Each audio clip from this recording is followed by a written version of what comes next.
By the 30th day of blockade, Halcyon Station stopped counting in days and surrendered to minutes, because minutes could be held in the hand and shaken when they misbehaved. The relief board above, operations flickered through them with an indifference that felt like mercy compared to the Kither cruisers outside. 8 crescents at perfect spacing, a necklace around a throat that had learned not to swallow too loudly. The envoy's hourly broadcasts arrived on schedule with the same velvet threat wrapped in. Grammar surrender gravity and governance. Open docs to inspection. Accept benevolent administration, in the same closing line spoken as if the stars themselves had authored it.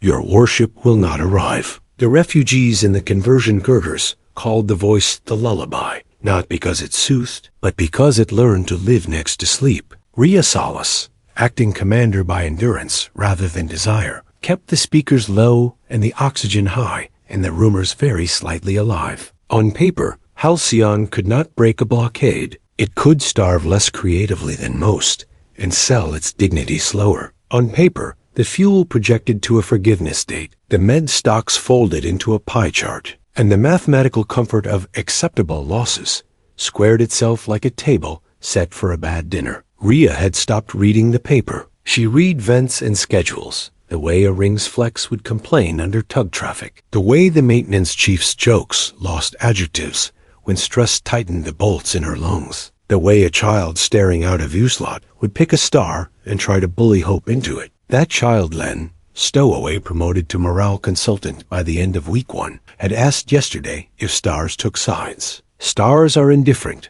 Kenji from maintenance had said, tightening a clamp that did not require tightening. Humans keep promises. Len had asked if that was the same thing. Close enough, Angie had said, then brought him a ration cookie too early for the schedule, a treason that the vents failed to report. Sensors found ghosts often. Agitation makes good noise. At 219 Station Mean, the thermal cameras wrote 1, a bloom over moonlit Theta's shadow that looked like a shrug in the mathematics. Too clean for debris friction. Too brief for a patrol flip. Too petty for a god. Log is spurious, Rhea said, because naming a ghost invites it to dinner. At 3:04, Dock 12 accepted a freighter with a patchwork hull that leaked rumors. Its captain swore on everything a captain has left that a stealth ship had kissed his wake 2 days back, dark as an apology and twice as dangerous. Name?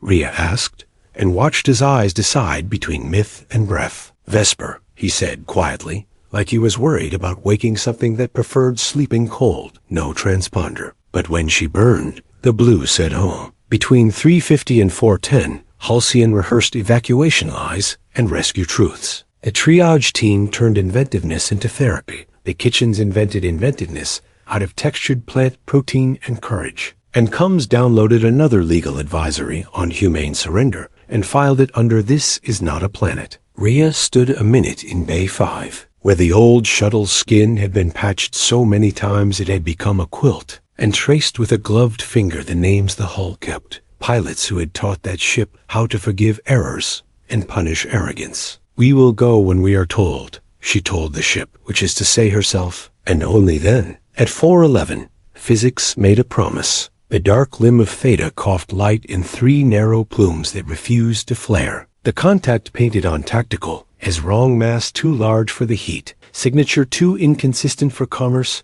vector too honest for a liar. Kither tracking lied politely, and then had to apologize to itself as the things skated their ring's geometry, exactly one solution outside their best guess. Thermal bloom again, sensors said, a voice trembling its way toward hope. No, Rhea said, letting her own voice pretend calm so the room could borrow some. That's an engine saying sorry for being late. The name rolled onto the overlay without etiquette, hull number like a punchline, TSS Vesper. It should have been classified. It should have been destroyed 2 wars ago. It should not have been here. Rhea did not have the leisure to categorize should. Kither doctrine respects the hour. Vesper arrived between them like a disrespectful minute. Cruiser Beta 3 broke formation with the fury of a dancer whose partner missed a step. Point defense stitched light across the dark in a pattern Kither admirals call correction and human.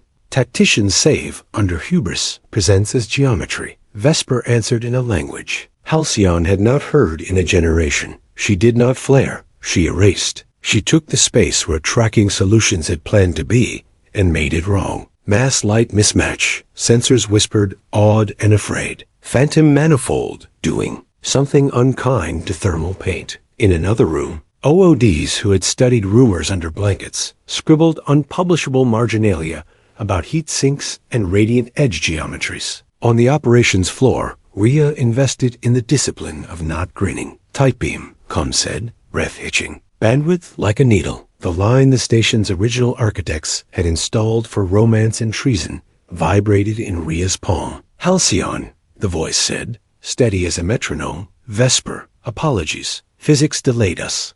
Politics tried. Status? Rhea introduced herself to the voice as if to a neighbor leaning over a fence in a storm. Hungry, angry, functional. Adequate, the voice said. We can make you a window. Duration 3 minutes 12. Then the ring closes like a mouth. Can you move? Rhea looked at the relief board's tick. Halcyon had degrees in minutes. We can move, she said. We will not be elegant. Elegance is a peacetime affordance, Vesper said. On my mark. Vesper lit once like a rude idea, then went dark, then appeared where her heat could not have been if God had respected the Kither. Cruiser Beta 3 committed a murder on its own solution-slewed shield edge into the debris lane. Halcyon's tugs had decorated over weeks with small, impolite gifts whose signatures pretended to be coolant until someone attempted to be a hero. The first detonation was embarrassment. The second suggested a theme. The third stitched a gap in the blockade large enough to argue with. Dock 9, open,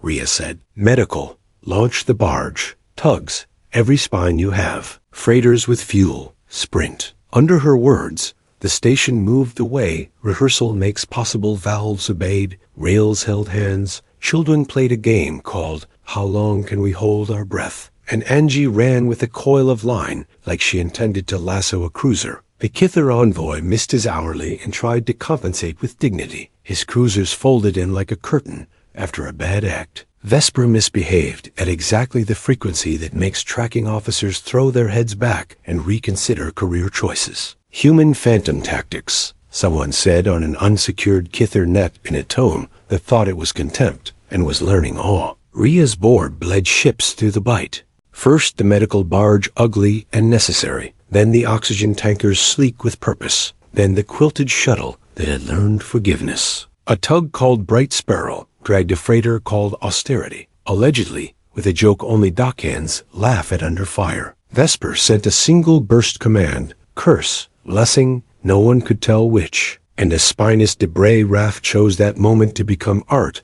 against Beta 3's forward array. Window closing in 20. Com said, 19. Rhea did not count with her mouth. She counted with her blood. Last boat in, Doc shouted. Hold the bite 2 heartbeats, Rhea said, which is not a measure instruments recognize, and exactly the one people do. Vesper obliged a superstition by existing where Halcyon needed her to be, and nowhere Kither did. The bite closed like a wound, learning the word scar. Silence arrived, not as absence, but as a thing earned. Rhea let herself look at the board for the first time that hour. The minutes had reset themselves into a number that meant today instead of survival. Vesper, she said into the line that had held treason and romance and now carried gratitude. You owe me the recipe for whatever you just did. Halcyon, the voice said, a smile audible. We brought a cookbook. Buy us 3 more minutes tomorrow. Rhea looked at her station, the stubbornness, the broken elegance.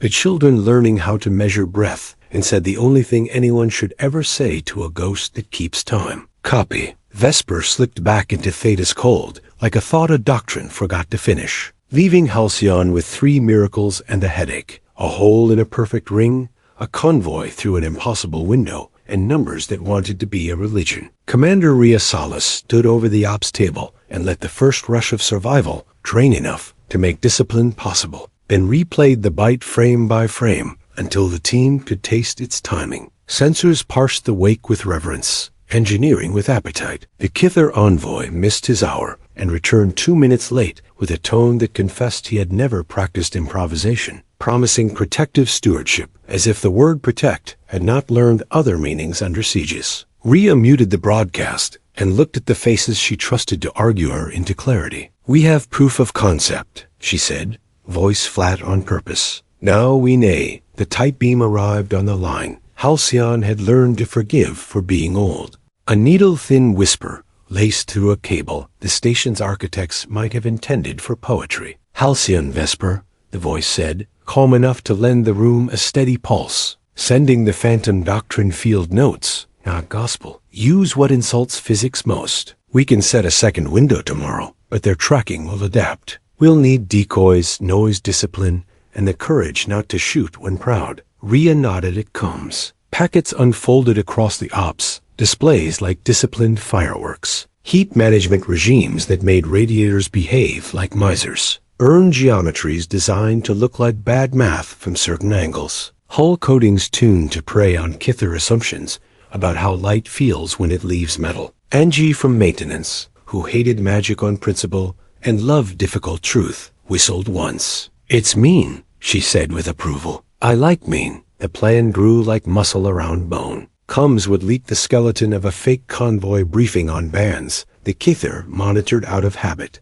Just enough cadence to tickle doctrine, not enough substance to insult intelligence. 3 dummy barges would be towed into the ring at points. The Kither's own patrol patterns marked as likely human behavior, their power signatures built to taste like overworked life support and dirty reaction mass. The refugee girders, thousands of tons of quiet desperation, would shift 3 degrees at a mark, a move no sensor analyst would attribute to guile, and therefore perfect. Vesper would be the hand that forced the eye, a single insult of blue at an angle engineered to make Beta 3 and Gamma 6 flex into a pocket. Batteries would count to 11, and then keep counting. Every turret chief wrote, weapons safe unless ordered otherwise, in letters large enough to shame impulse. Rhea made the rounds because systems obey better when asked by the person who will accept blame. She talked to Doc 12 about the stupidity of haste dressed as courage, to life support about buying 3 minutes of pressurization margin without stealing from lungs, to the refugee deck about a game called Hold the Rail that would continue until someone said, done, and not before. She took Len's question seriously when he asked if ghosts could get tired. Only when we stop feeding them minutes, she said. He squinted up at the starboard view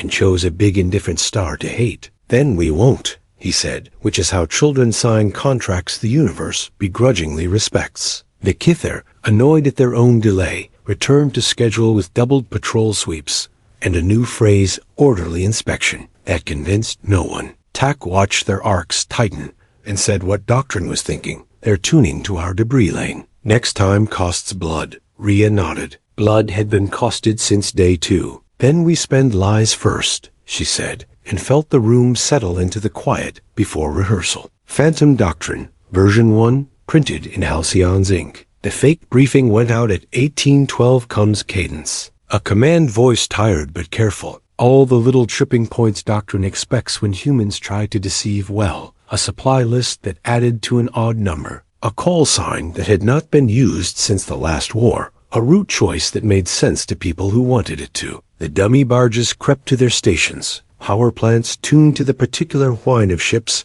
that have not been loved enough. Inside Halcyon, boarding queues shifted with the semi-chaos of competence. Children learned to count their breaths to 11. Med teams rehearsed triage without shame at the repetition. Outside, Kither pickets adjusted their posture. Beta 3 brought her wounded array to bear as if flinching had taught her humility. Gamma 6 drifted to Alicia's end to scent the dark, and the envoy stayed blessedly silent because doctrine has nothing helpful to say about improvisation. At 19 o'clock station mean, Vesper reappeared as a flaw in prediction rather than a light in darkness. She did not flare. She was simply absent where models required her. Sensors reported mass light inconsistency with the precise joy of professionals encountering something they had waited to name. 10 seconds later, a point of blue lit at a place designed to insult Kither point defense. Their gunners are taught to punish certainty. Phantom Doctrine teaches you to offer it at the wrong time. Beta 3 and Gamma 6 spat light like reflexes. In the pocket their fire created,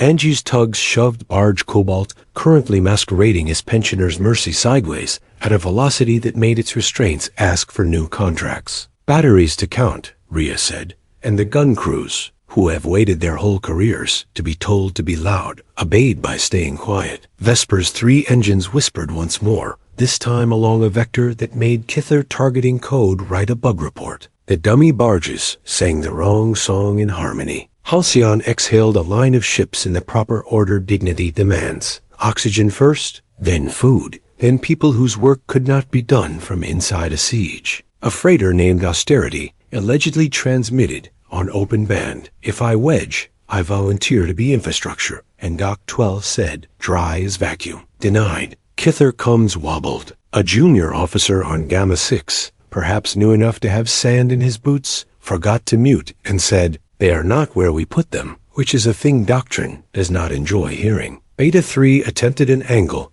that would have been brilliant if Vesper had not written a pamphlet titled Traditional Spearheads, and the people who love them, and distributed it to her helmswoman. The spear of light passed within a handful of meters of Halcyon's outer antenna field and taught 3 sensors how to smell. Their own insulation burning. Len reported 9 over the open internal line he had found. 12 other voices answered with their counts, as if the numbers themselves could be woven into armor. The bite was not a hole so much as a permission. Ships that had been pretending to be one thing admitted another. A tug that had felt useless for a month found itself crucial. A doctrine that had never been told no learned a politer word with sharper edges. Not yet. Vesper traced a boundary with one honest burn. Angie's coil tug tripped a picket's vent in a way that looked like negligence, until you read malice backwards. The medical barge threaded the gap like a pilgrim through a narrow gate. The last out was a cargo barge retrofitted with bunks and vows, its captain counting along with Len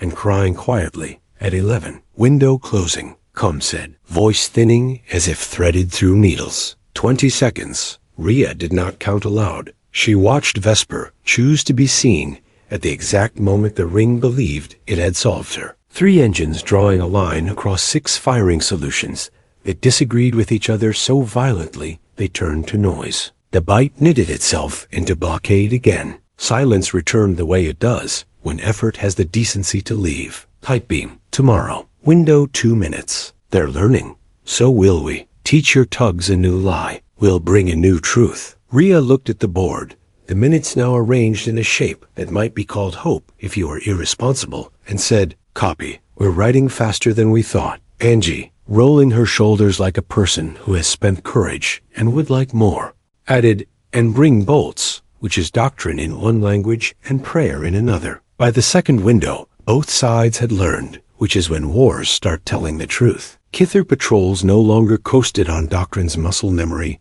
Gamma 6 flew on a shorter leash. Beta 3's wounded array were a clever bandage of auxiliary emitters. And the Envoy's velvet grammar introduced a new phrase. Humanitarian accession. That tasted like paperwork soaked in vinegar. Inside Halcyon, minutes became a synchronized sport. Cums rehearsed whispers until cadence turned to craft. Doc 12 organized chaos into lanes. Life support stole pressure from empty spaces and smuggled it into lungs. The refugee girders shifted their mass at rehearsal marks. With the dignity of a choir that has found Vesper's tight beam, arrived with fewer apologies than last time and a payload heavier in math. Their tracking has adapted, the voice said, still calm, now edged with the satisfaction of a teacher facing a smart class. They're biasing toward our decoy cadence. We changed the song. Phantom Doctrine V2. Thermal lace. We will sweat in patterns that argue with their assumptions about heat dissipation. Your dummy barges must drift off tempo, not just off axis. Batteries hold as before. New danger. Gamma 6 has learned to faint. Do not bite when pride invites. Rhea read the recipe twice, then looked at engineering. Can you make us misbehave politely? We have always been impolite to thermodynamics. OOD said, grinning. Now we'll be artistic. Thermal lace turned the station into a loom. Radiator panels, once honest sheets of heat confession blinked patterns Halcyon's successors would turn into fraternity tests. Short on one spoke, long on another, a heartbeat on a third. The dummy barges became bad actors. Their power plants desynchronized with their nav beacons by millisecond lies. Comms drafted a whisper that sounded like a commander who had slept 4 hours and believed bodies could be 2 places at once. The refugee girders shifted weight at lopsided intervals, promising from a sensor perspective a convoy that had skipped breakfast. Rhea walked the decks and let people see her count to 11 with her fingers. Len told her he could reach 12 now, and she pretended to be impressed as if she had not practiced to 13 for luck. Kither Doctrine, annoyed at having to work, demonstrated why it had conquered 6 systems. Pickets vectored in concentric shells that looked like geometry being smug.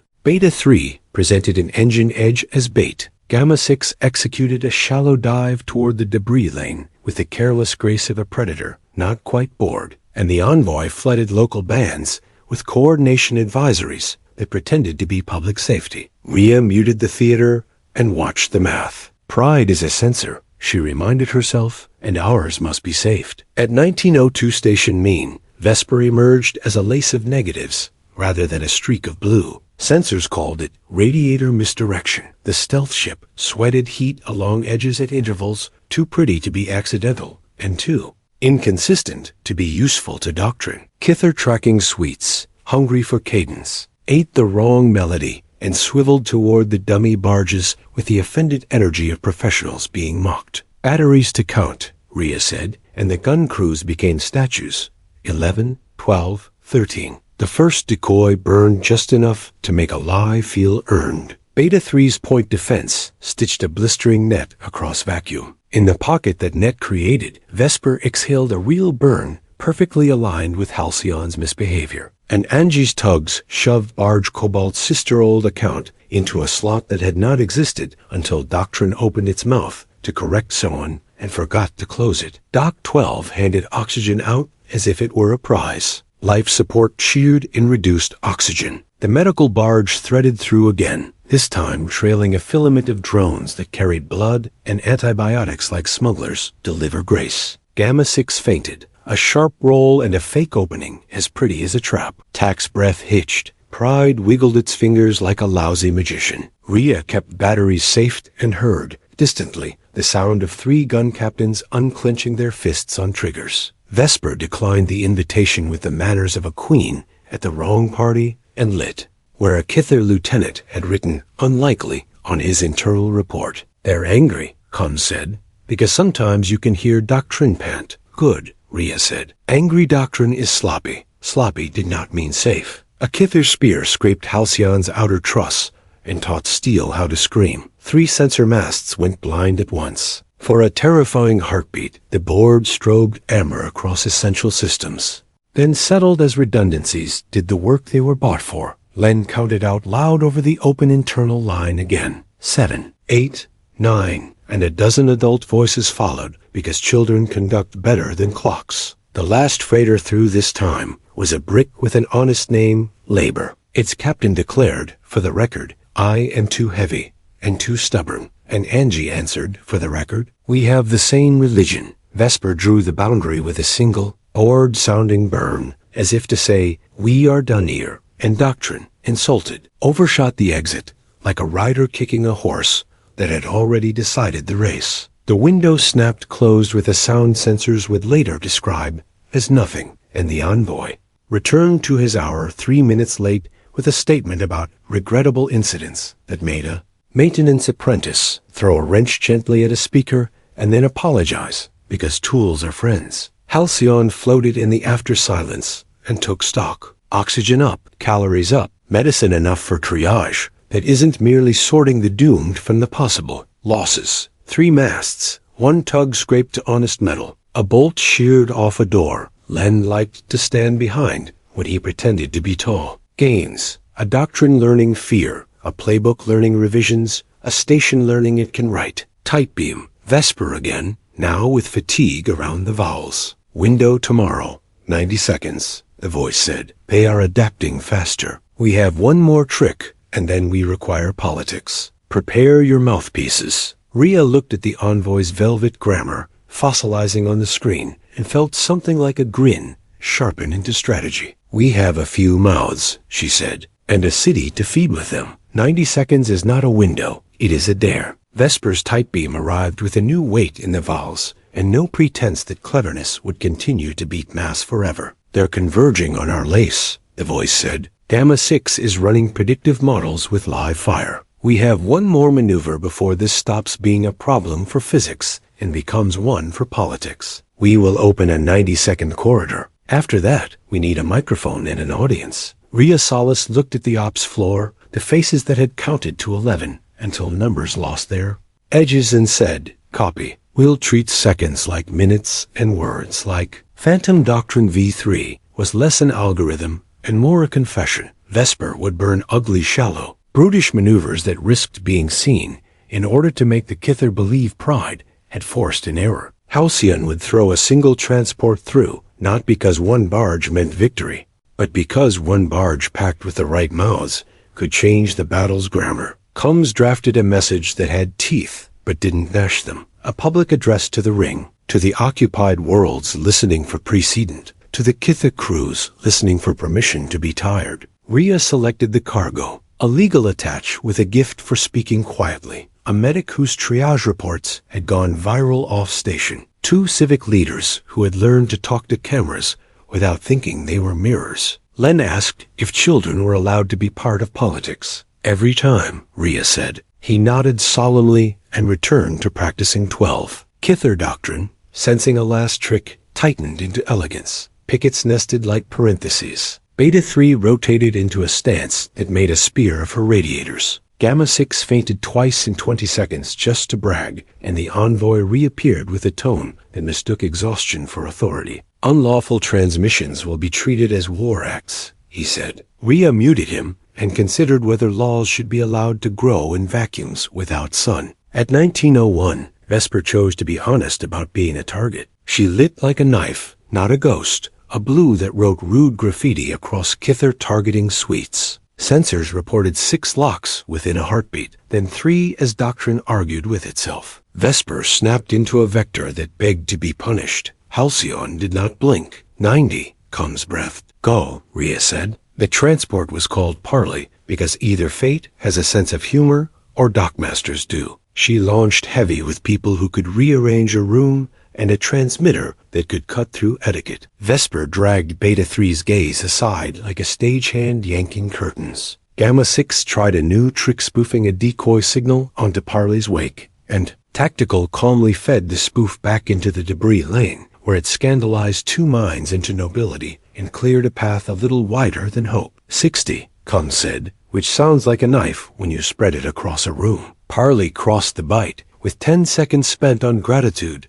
and 80 on terror. Once free of the ring, she banked hard and lit her own transmitter not at Halcyon, but at the Kithernet, a frequency that Doctrine listens to only to correct. The legal attach spoke first, voice a scalpel, to Kither crews who will have to write reports. "Here are 3 sentences you may use without losing honor." She listed them calmly, built to satisfy both truth and face. The medic spoke next to occupied worlds. "Your triage codes work under siege. Here is how we made oxygen behave with duct tape and discipline. Here are the standards we will hold you to when this ends." The civic leaders spoke last, not to doctrine, but to culture. A blockade is an architecture of hunger. Architects can change their plans. The envoy tried to cut the feed and discovered that public channels have teeth when used for public goods. Vesper, now fully visible because lies had finished their usefulness, rolled above Parley and presented her flank to Gamma 6 with the casual contempt of a veteran unwilling to rehearse a younger opponent's fantasies. 30, Combs said, and Rhea found herself counting along with Len without resenting it. 20. Angie, whose hands smelled faintly of scorched paint and courage, whispered to the ops table, "Hold your bolts," which is technically nonsense and practically profound. At 10 seconds, Vesper executed the maneuver she had warned would be the last. A bloom of heat dumped into a pattern that ate Kither predictive code alive. Beta 3's spear overshot by a contemptible margin. Gamma 6's feint ran into an exit that was no longer there. Parley cut her transmitter and shoved acceleration into the hole etiquette had left. "Window closed," Combs said, then softer, awed. "They can't pretend they didn't hear us." Silence did not fall so much as step back and let thought work. The Kither did not fire for an entire hour. Doctrine convened itself somewhere private and tried to square pride with practicality. Inside Halcyon, the board felt different. Not because numbers had stopped being tyrants, but because words had joined them on the shelf where tools live. Rhea authorized a broad beam, not swagger, just proof of life, and closed with a line that sounded accidental and was not. We will use the next window for cargo only. Your crews are invited to stand down for 60 seconds of professional courtesy. We will measure who chooses to be tired. At 21 o'clock, for the first time in a month, one Kither cruiser rotated her radiators to face the planet and not the station for 1 exact minute. Beta 3 did not. Gamma 6 twitched and pretended he had meant to stretch. Parley, now distant, relayed one last image back through Vesper's needle, a shot of the ring from outside. Sunrise painting hulls the same color regardless of flag. The ops floor stood very still, as if loud gratitude might break the spell. Tight beam, Vesper, quieter. We're at fuel margins for cleverness. Tomorrow's window, logistics only. After that, we either get a delegation or a lesson. Prepare for both. Rhea rubbed her eyes and smiled without humor. We have a pen and a wrench, she said. We'll write, or we'll fix. Len, somewhere in the maze of rails and promises, announced, I can do 13, and adults across the station decided to learn it. Silence, when earned, becomes a tool. Halcyon spent a whole rotation using it to build habit out of hope. The 90-second window became 90 for cargo only. Oxygen, protein, antibiotics, radiator seals. A crate of children's books that arrived because someone downwell refused to believe triage shouldn't include stories. Kither Doctrine observed with its jaws clenched. One cruiser rotated radiators away for exactly 60 seconds at each window, as if to prove it could be tired without losing face. Beta 3 stayed knife-edged and resentful. Gamma 6 twitched like a muscle, learning a new sport. Vesper hovered near fuel margins and manners, her tight beams shorter, her math still rude, her hull now admitted to be a shape in their sky rather than a sup. At 10 o'clock station mean, the envoy appeared not as velvet, but as fabric worn thin. A delegation will approach under white lights for parley, he said, and the word choice made the ops floor glance at each other with the indecorous pleasure of a pun answered by history. Any hostile action will void. Rhea muted the rest because there are only so many clauses a morning can bear. We do this on our terms, she said. We keep guns cold and cameras warm. We speak into the record we made last night. The delegation's shuttle came patterned like apology lights bright. Heat honest, vector slow. Halcyon extended a docking arm that had been re-welded twice by people who took pride personally and attached with a ceremony that refused to be punked. The docking bay smelled like disinfectant and nerves. Rhea greeted the Kither with a translator that did not flatter vowels and a table that had room for pens. The Kither lead wore the kind of thin armor that passes for costume at parades. The junior behind him had the cataloging glance of a professional learning faster than doctrine likes. We are here to discuss conditions, the lead said. We are here to discuss outcomes, Rhea replied, and the rules of engagement shifted a centimeter toward honesty. Negotiations are battles where weapons are words and logistics is patience. Rhea let the legal attach open with an inventory of facts cargo amounts. Oxygen levels. The hour Beta 3 rotated radiators toward sunrise. She let the medic follow with triage outcomes, measurable by anyone with a pulse and a pencil. The civic leaders spoke briefly about architecture and hunger. The Kither lead responded with phrases like regional stabilization and compliance corridors. And every time he said stability, Rhea wrote food on her pad, large enough for the junior to notice. Vesper remained outside the viewport like a punctuation-marked doctrine hadn't learned to diagram. Her tight beam arrived mid-session with a single line. Guns remain safe unless fired upon. Pattern white light holds. Record everything. Rhea slid the slate face down and smiled politely at the Kither lead, who mistook composure for agreement and tried inspection teams. The junior flinched and then didn't. Rhea pressed the advantage by offering something doctrine had not prepped a line for, a schedule of public windows co-monitored by neutral stations. White light only, cargo manifests public and enforced by embarrassment. Call it professional courtesy, she said. The lead reached for pride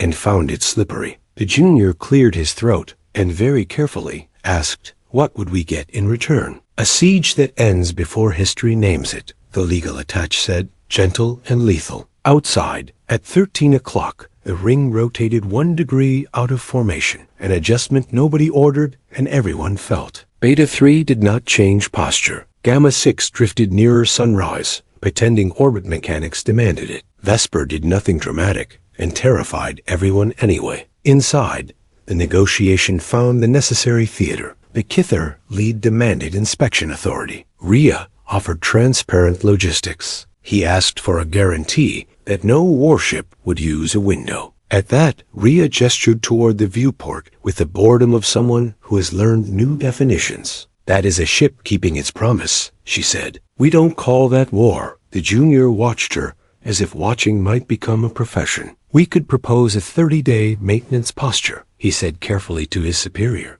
White light windows enforced by sensors on both sides. No offensive maneuvers. Relief cargo prioritized, then risked a glance at Rhea and added, with a review at dawn. The lead looked annoyed at dawn being invoked, as if it belonged to anyone. Rhea resisted the urge to congratulate someone else's courage. They broke for an hour to let Doctrine refile its paperwork, which is also called face. During the pause, Halcyon ran a window by ritual. Cargo out. No heroics.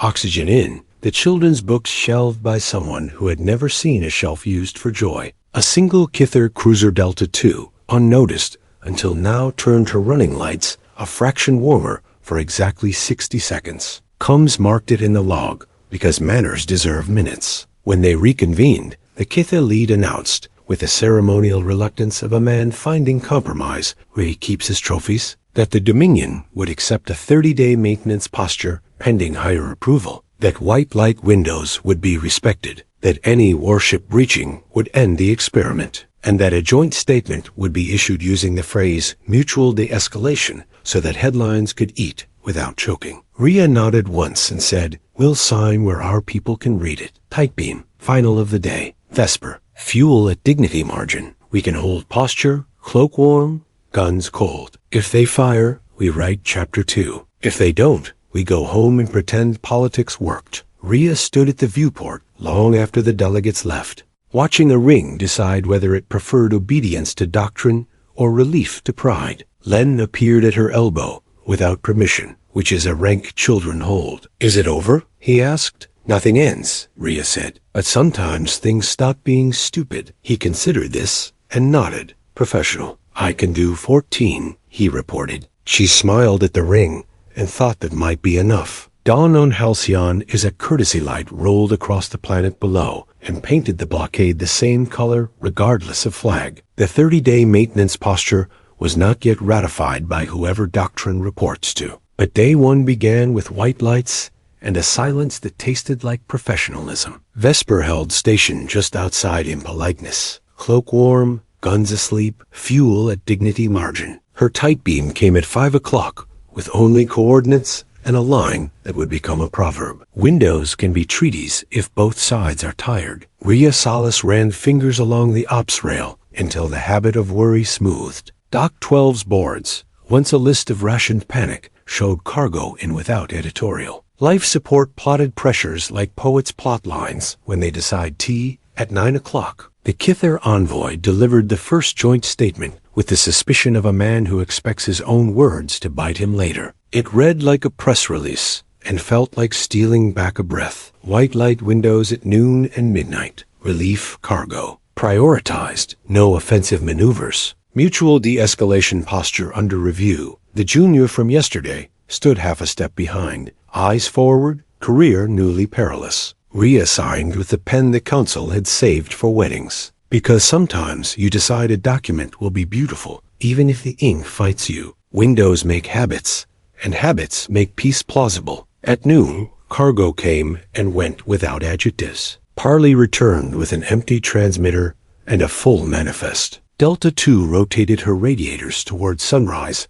for 60 seconds without being asked, and Beta 3 did not, which is how you know Pride has a circulatory system. On the refugee girders, Len organized a count by rows and discovered that when 300 people count to 14 together, the room sounds like a new kind of engine. In maintenance, Angie installed sensor masts as if the universe had always intended for them to be there. In med, The triage board lost its black column for immediate, and nobody announced it because miracles should be quiet enough to hear. At 18 o'clock, Doctrine tried one last flex gamma 6, drifted uncomfortably close to a window's edge with the plausible curiosity of a cat, and found itself recorded from 6 angles and 3 jurisdictions. Comms pushed the footage to every occupied station with a caption written in bureaucrat. Observed deviation. Professional courtesy maintained. The clip trended for 12 hours, which is how long it takes shame to do arithmetic. Dawn,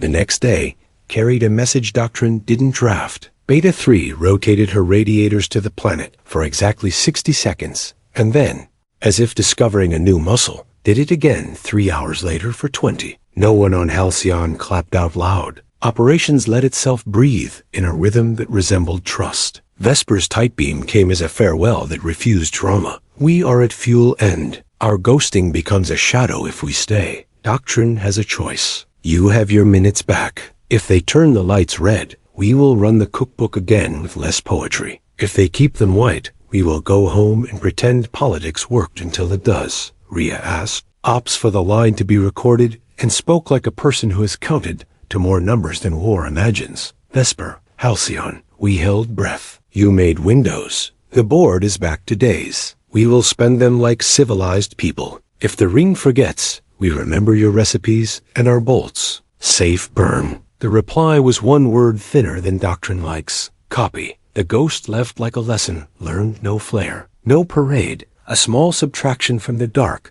that felt like someone removing a hand from a shoulder after making sure the person could stand. The Kither did not celebrate. Doctrine does not toast losses, and the junior who had asked smart questions likely spent the morning filing reports that tried to keep his superior's name out of history. Halcyon celebrated without being seen. Vents ran a degree warmer. The kitchen added sugar to tea. Doc 12 put a crate of children's books in the atrium and did not bolt it down. Life support threw out the emergency chart called If and pinned up the one called When. Rhea walked the maintenance catwalk at shift's end because stations are best understood from where they creak. She watched white light windows open and close with the automated boredom good systems deserve. She paused where the first spear had scraped the truss and touched the weld line Angie had made as if it were a scar on a friend's arm, which it was. Len appeared at her elbow as though promoted to shadow. Can I stop counting? He asked. You can count different things, she said. Ships in, days without stupid, sunrises where nobody pretends not to see them. On the last page of the day, the envoy returned with a statement that almost achieved humility. Maintenance posture extended pending central review, he said. We acknowledge professional conduct from Halcyon Station. He did not say thank you. He did not need to. The ring's formation loosened by a fraction that made engineers nod. A rumor traveled faster than tight beams. 3 Dominion worlds had watched the footage and asked, in polite committee language, why Doctrine's pride cost so much oxygen. The story did not end. It rotated. But Dawn, the one everyone had promised in the title and doubted in the bones, finally broke the ring in the only way that matters, by teaching it a better shape. Vesper's cookbook got copied, greased, and stained. Phantom Doctrine turned from a rumor into a chapter in manuals, with a footnote that read, in a pinch, count to 11. When minutes become windows, spend them on breath. Rhea stood in the atrium, while children argued about shelves and vows, and signed a requisition that replaced the relief board's minutes with a calendar made of days. We'll keep this one, she said to nobody and to the station, and it hummed assent like a home.